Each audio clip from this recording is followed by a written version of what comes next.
What's up guys, I'm here in my Airbnb in Tokyo, Japan. Thought I'd take you on the grand tour.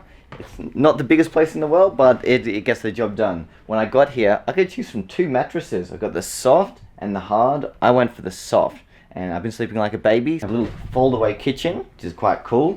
And now, on my table, I have camera gear as far as the eye can see. All the stuff you saw in my travel gear video can be found very unorderly on this table. And oh, look who it is. Hey guys. Hello, funny seeing you here. How did you get in here? I didn't let you in. I live in Japan actually. Oh really? Yeah, I'm Japanese, don't you know? Oh really? Kidding guys. I think Michael's still undecided about where he's from. I'm a citizen of the world. Yes, so am I. So in this video, I wanted to make a video for the camera manufacturers. This is an open letter from 360 Rumors and Life in 360 to all of the camera manufacturers out there about what the perfect 360 camera would be. What would it look like? What would it do? Let's do it. So what would be the first thing that comes to mind that would make up the perfect 360 camera? Yeah, I think the first thing we gotta talk about is resolution, right? Yeah. Yeah, I think so. Yeah, definitely. What kind of resolution do you think would be groundbreaking within the next year? Yeah, well, it's tempting to say, 8K or whatever, but we also have to be mindful about the workflow, right? Because if it's like, 8K, I mean, that's going to take way more processing power. So I think the sweet spot is actually 6K or 5.7K. And for video? For video, yeah. I've been talking about video, I'm sorry. Yeah, and but separate from the nominal resolution of the file, we're also worried about or concerned about the detail in the lens. Definitely, lens quality is key for resolution. It's not just pure pixels, because there are 4K cameras that look more like 3K, and there are 3K cameras that look more like 5K. The quality of the build of the camera is massive in terms of resolution. Yeah, I think 6K is definitely the next step up from 4K. I think we're not ready yet for 8K. Most people don't have the computers and phones that are capable of handling it, so it's important to be ambitious but not too ambitious with resolution. One thing to clarify is we're assuming that we're talking about kind of like a consumer camera, because if it's prosumer or professional, then yeah, 8K will be probably more like the minimum. Yes. So what about photo resolution? What are you hoping to see coming out soon from the camera manufacturers? Well, photo resolution, I'd say 8K then. That would be 32 megapixels or so. But again, nothing fake, because we can tell when you guys just interpolate, it doesn't look so good. So more important than the nominal resolution is the actual level of detail. But in terms of like a kind of number to aim for, I think 8K or 32 MP would be good. What do you think? 32, yeah. I think around. Is that too low? I think around the 10,000 pixels by 5,000 pixels is the next MP? thing. Yeah. Is that 50 megapixels? Yes. Oh wow. Okay, yes, maybe I'm being very ambitious there. But you know what? The Gear 360 2016 is still one of the highest resolution cameras, and it is, but the Xiaomi looks more detailed to me. Yeah. Because maybe because of the lens rather. I'm not sure. I feel like there's going to be big innovations with photo resolution in the next year, and we are going to get closer to DSLRs. 360 cameras will never overtake DSLRs, but they will creep up in numbers slowly as the years pass. So I'm secretly hoping that we have a really good camera that shoots 10,000 pixels across, 5,000 pixels down. Would you be happy with 12K? 12K? Yes, that's 66 megapixels. Actually 72, but because of 960p, then 66 megapixels. Yes, I'll take it. All right, then check out the Ultracker Aletta S2C. Coming up on 360 Rumors. All right, that's Michael's secret camera that he's just announced, so stay tuned for that on 360rumors.com. One of the things that gets me most excited about 360 cameras is dynamic range. Yes, you can have resolution, but exposing the image properly is key. Look at what you're looking at now. We have such mixed lighting, shadows in here, highlights out there, and I'm shooting this on the Fusion, and I know the Fusion does excellent, but dynamic range and just the general look is something that I would really like to see improved across all 360 cameras. Yeah, but I guess the Fusion is the gold standard, and I mean, just to for manufacturers, I think they need to be aware of just how much of that, how important that was to us as reviewers. Like because the Fusion's dynamic range is so good, it put it like way above the others. It was a huge advantage. Yes. And on the other hand, you have the E360 VAR, which is frankly actually very, very detailed, but the dynamic range sucks, is and it makes it unusable. not that good. It's very, I don't know, if maybe it's too contrasty. The tone curve is too aggressive or something. But Yes. because the dynamic range is not that great, then Yeah, it makes it unusable for people that find that important, which is me. Like you guys know about me, I prioritize dynamic range over resolution. So when I look for a 360 camera, I look for the look and how it handles highlights and shadows, because it's going to be a really unpleasurable experience for your viewer. They're looking at just plain white if everything's way overexposed. So I think that's just so important for a 360 camera, if not one of the most important things you should look for. Next topic to cover is camera design. I find the cameras I keep coming back to over and over are the Theta cameras. Yes. Because of the camera design, it's so small and portable. It's just the easiest option in the vast majority of situations where I don't feel like walking around with a backpack, like the situation we're in now. Right. So camera design is so important. actually, you know what? I think the Theta V is close to ideal. I mean, Yes. I don't know if there's a way to improve upon it, because if you make it smaller, then it's sometimes unwieldy. Like for example, Insta360 Air, yeah, it's small, but it's like this small. It's kind of hard to use. Or Insta360 I mean, if you didn't have a handle for it or selfie stick for it, your thumb's too close to the lens. The Theta is it's pretty close to ideal it's actually, close and it's to perfect. pocketable, and Yes.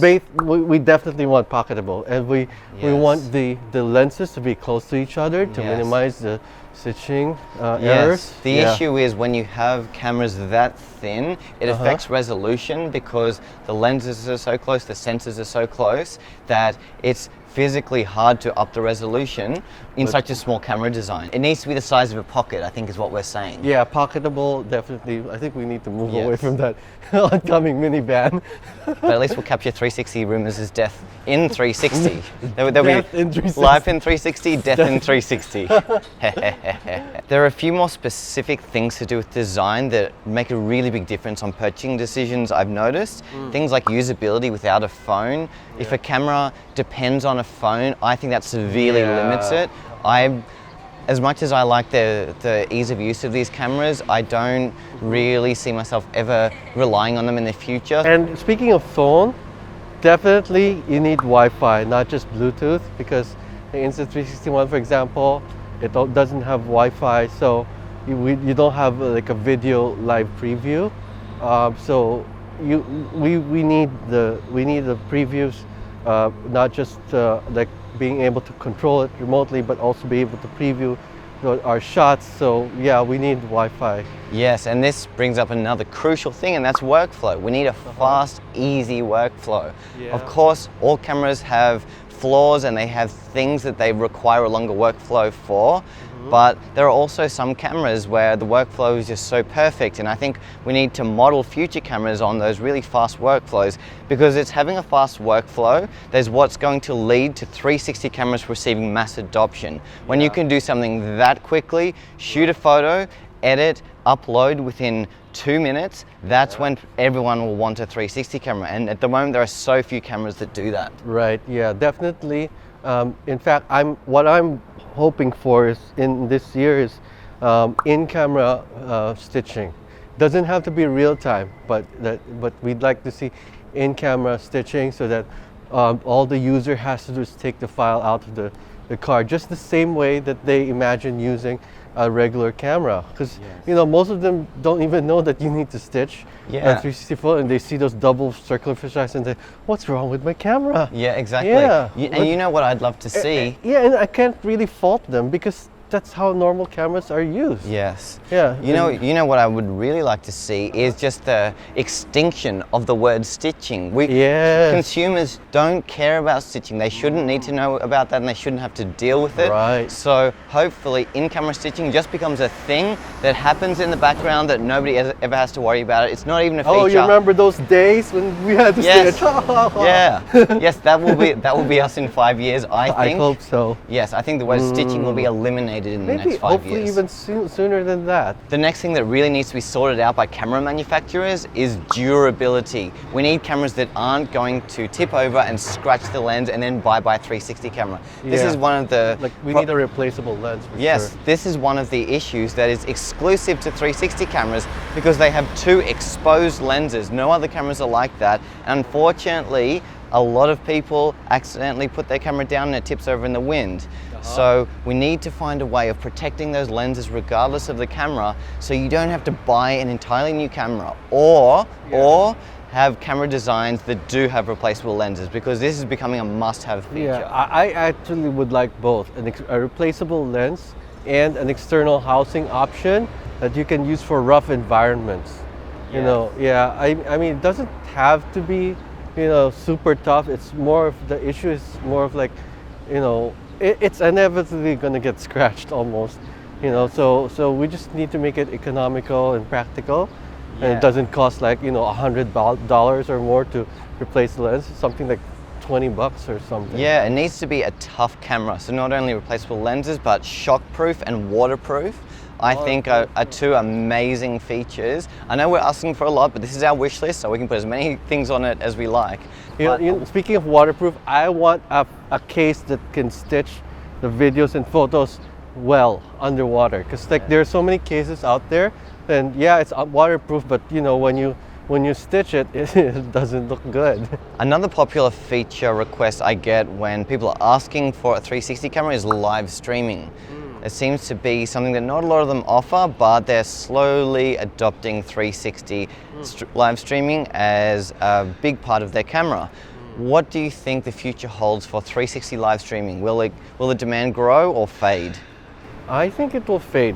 Because Really? to be honest, like I don't see a lot of people, you know, having 360 live streaming. I mean, I think 360 live streaming is more for professional cameras.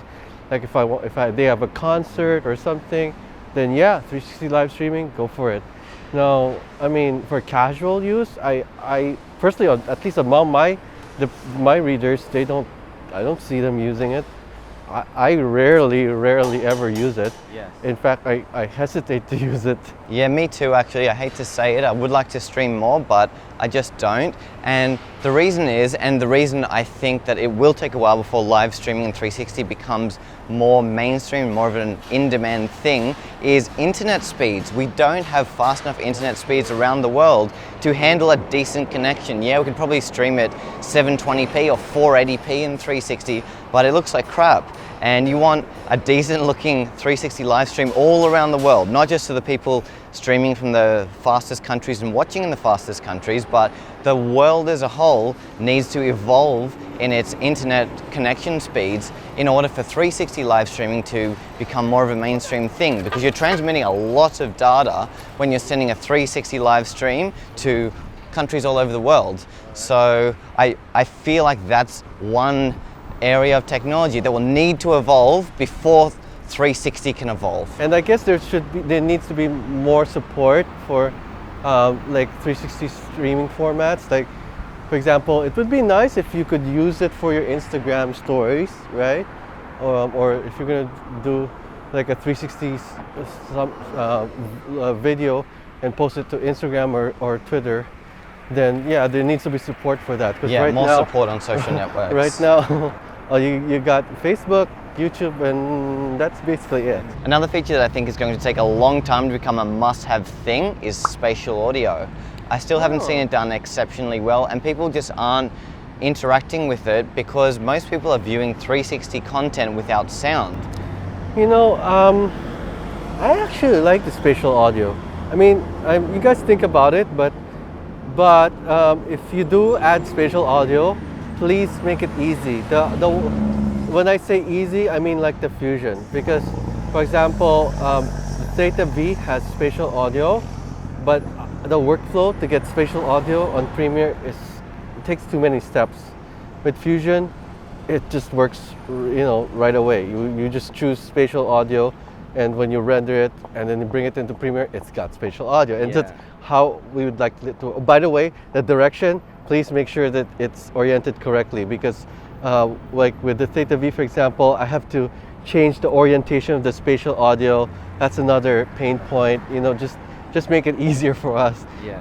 And maybe hopefully when more people use VR headsets, we'll see more demand for spatial audio. Yeah, so essentially it needs to be less steps, because in my opinion the reward isn't worth it. It's not good enough yet for all that extra workflow. So as much as I like it, it's a nice to have but not a must have yet. The next thing that is so important is compatibility. A camera needs to be compatible across Mac, PC, iPhone and Android, and it's so rare that you see a camera that is compatible across all 4 of those platforms. Yeah, because we can't just do mobile workflow.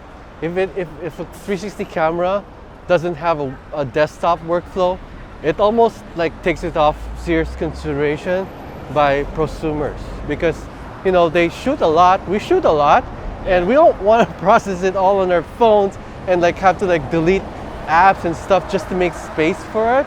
Yeah, we need the desktop app for all 360 cameras. Yeah, I mean, we're happy to do that stuff for social media. If it's a few photos, we can do it on mobile, and videos as well, basic video editing. But for serious 360 video with high file sizes, you need a really good computer software of your camera that is able to deal with that. So being compatible across all devices, and this is probably the biggest complaint I've been getting on YouTube lately is, hey, this camera isn't compatible with my Galaxy S9, S8. Because there are so many brands of phones out there, right? And people just assume that a camera is going to be compatible with their phone. And there's obviously a lot of limitations based on the age of their phone and the ability of it, because sometimes people might buy a $100 phone and expect the GoPro Fusion to work with it at 5.7K. That's just unrealistic. Just going to be straight with you, that's unrealistic. But just the basic compatibility across all 4 platforms is all we ask for. Just let's say the devices from the last 2 or 3 years. Yeah, and in terms of the capability of the function that would be supported by the app, we don't expect, if it's going to be a 6K camera, for example, we don't expect a phone to do 6K, but I would expect it to do over capture or free capture style video. So in that respect, for example, Insta360, for me that's the kind of like the ideal for a mobile workflow. Like basically, like I can download. I don't even need to download the file. I can just create a free capture video without even stitching the video, and that's exactly what it should be like. And yes, the ability to reframe, that's big. If a camera company produces their own software that allows you to reframe and make the workflow really fast, then I would favor that company over the other companies. I mean, look, yes, there are ways of doing it that are generic of camera. So you can do it in Premiere, you can do it in Insta360 Studio. But something that I've really liked that has been innovation within the last 12 months is the ability to reframe on a phone without having to go to your computer and creating keyframes between points. So I would love to see that going forward into the future from camera manufacturers. Build that into the app and people will love you. Yeah, like right now, Rilo and Insta360 are doing a great job doing that. Fusion, you guys, you got the idea originally, you talked about it, but in actual execution, I think it needs improvement as of June 2018. Yeah. All right, so here's where we can embarrass ourselves. Yes, so right now Michael is going to show me his pull-up form. He's going to do 10 pull-ups, wide grip, pull himself all the way up to the bar, and show us all how strong he is. Right after Ben does that. All right, I can do 1, and then you do 10, all right? So in 2018, stabilization is getting just incredible. Do you think there's any way it could be improved in the years ahead? You know what? No, but about stabilization, I will say this, that any camera that doesn't have it is just It's inferior. it's like a deal breaker now. I mean, people have come to expect it. So Yeah. Which is crazy because it was only introduced, I'm going to say maybe 6 to 12 months ago, and now it's come to be expected. yeah, when the first one that came out with it was the Insta360 Nano. And when it first came out, it was kind of like an exotic feature, and now it's an essential feature. Speaking of stabilization, we do need it to work without the smartphone. It has to be like independent. So when we go skiing or snowboarding or something, that we don't want to have to like attach it to our phone. We want to be able to use it independently. So one more feature that I want to emphasize is that we want our cameras to have full exposure controls. So there, for example, we want to do like a long exposure. I want to be able to do that, but not just that. But if I want to do like a manual exposure, like even like I want to be able to control like exposures less than a second, not just like the long exposures, so that I have full control. Yeah, get a really fast shutter speed. Yes, not just for photo, but also for video. Something that's not a must-have, but a nice-to-have would be RAW support. For those of you who started as photographers, then you will have worked with RAW photos with your DSLR, and that's something that's recently been introduced to 360 photos, and it really gives you a lot of control over your highlights and your shadows, and it means you can recover a bad image. Whereas if you're shooting in JPEG, often you won't be able to recover highlights that have gone white or shadows that have gone black. Yeah, so speaking of DNG support, it's not just the fact that it has a DNG file, but there's actually a workflow that can allows editing and stitching without a seam line between the left and the right edge. And by the way, it should be DNG, don't use some proprietary format that that it's not supported in Lightroom or something. Yeah, so we do need, if you're going to use RAW, please make it DNG, and please make a workflow that will allow stitching and editing without a seam. Yeah, we don't ask for much, do we? No, not at all. This is all very reasonable. The cost? Yes, this is the most important thing about 360 cameras, and in my experience, this has been the thing that determines people's opinions the most, is how much does it cost and how much money do I have free? So if you want all of those things, you need to be realistic to the cost. So many people would create the wish list that we just created, and they'll say, oh, so my budget's $200, which camera has these things?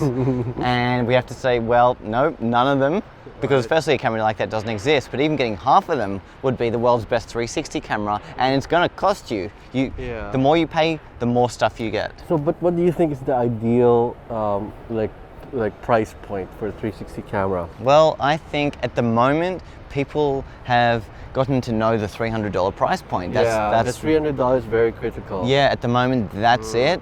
However, I would say that's because people are still not fully bought into 360. With DSLRs, people spend $1,000 to $2,000 without hesitating. I think 360 cameras will hopefully go up, and I don't say that because I want to spend more money. I say that because I want to have more features. Let's say it's a 6K camera. Yeah. 6K video. Yeah. Like that's like prosumer, right? So what do you think would be a fair price for that? Yeah, I think around the $1,000 mark. Yeah, at the moment. Yeah, I think up to like 800 or 1,000. Like 1,000 is like pushing it. It better deliver and everything, basically. All right, 360 camera manufacturers, that was our wish list. I hope you're listening, hope you're watching. This has been Life in 360 and 360 Rumors. And Michael, where can they find you? YouTube.com/360rumors.com or Facebook.com/360rumors. Also, Michael has an amazing website, 360rumors.com, that has articles all the time about all the latest 360 and VR gadgets, so you'll definitely want to check out his site. Also, hit that subscribe button down there for more awesome 360 video and photo content. Got heaps of cool stuff coming out soon, so you won't want to miss that. I'm here in Japan. Lots more awesome videos coming your way. And don't forget to hit the notification bell. Yes. Because otherwise the subscription doesn't count. Yeah, exactly. And uncheck it on his channel, just so mine comes up first. All right, guys, until next time, keep capturing your world in 360. And we'll see you in 360.